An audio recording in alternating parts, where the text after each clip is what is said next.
যোগাযোগ মাধ্যমে প্রায় দেখা যায় ঝুলন্ত পাথরের ছবি। যেই পাথরগুলো নিয়ে রয়েছে নানান জনের নানা মতামত। অনেকের ধারণা এটা কোনো অলৌকিক শক্তি দ্বারা ঝুলে থাকা পাথর।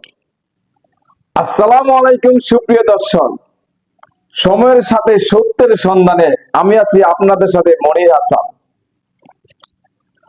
অনেকের মতে এটা প্রিয় নবী হযরত মুহাম্মদ সাল্লাল্লাহু আলাইহি ওয়াসাল্লাম ওই পাথরগুলিকে ঝুলিয়ে রেখেছে। এত এত সব মতামতের কোনো সত্যতাই পাওয়া যায়নি। তাহলে এই পাথরগুলো কিভাবে ঝুলে আছে, কেনই বা এই পাথরগুলো ঝুলে রাখা হয়েছে, কিংবা এর সাইড ইফেক্ট বা কি, এর ব্যাখ্যাই বা কি, এসব প্রশ্নের উত্তর জানবো আজকের ভিডিওতে।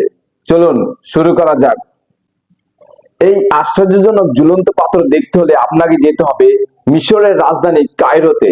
কায়রো বিমানবন্দর নেমে 3 নম্বর টার্মিনালে গেলে আপনি দেখতে পাবেন এই অবাক করা দৃশ্য। শূন্যে ঝুলে আছে দুটি পাথর, ঝুলে থাকা একটি পাথর আবার আরো একটি পাথর মজবুত দড়ি দিয়ে বাঁধা। কোন প্রাকৃতিক দুর্যোগেও এর অবস্থান পরিবর্তন হয় না। এই দুটি পাথর নিয়ে রয়েছে নানান ধরনের নানান বিতর্ক। অনেকে মনে করেন এই অলৌকিক শক্তি দ্বারা পাথর দুটিকে ঝুলিয়ে রাখা হয়েছে, কিন্তু মুসলমানদের মতে প্রিয় নবী হযরত মুহাম্মদ সাল্লাল্লাহু আলাইহি ওয়াসাল্লাম 1400 বছর আগে পাথর দুটিকে এভাবেই বেঁধে রেখেছেন।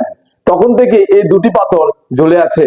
মুসলমানদের অনেক অংশ এই মিশরে বসবাস করে, তাই মুসলমানদের বেশিরভাগ অংশ বিশ্বাস করে আসছেন প্রিয় নবী হযরত মুহাম্মদ সাল্লাল্লাহু আলাইহি ওয়াসাল্লামের ইশারায় পাথর দুটি ঝুলে আছে।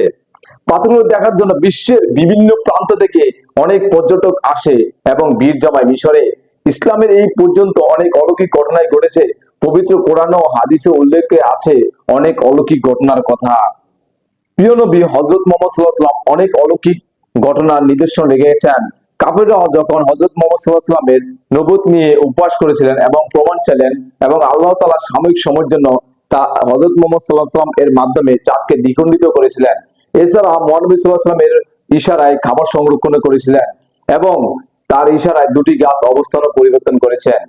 যুদ্ধে অনেক এমন অলৌকিক ঘটনা ঘটেছে।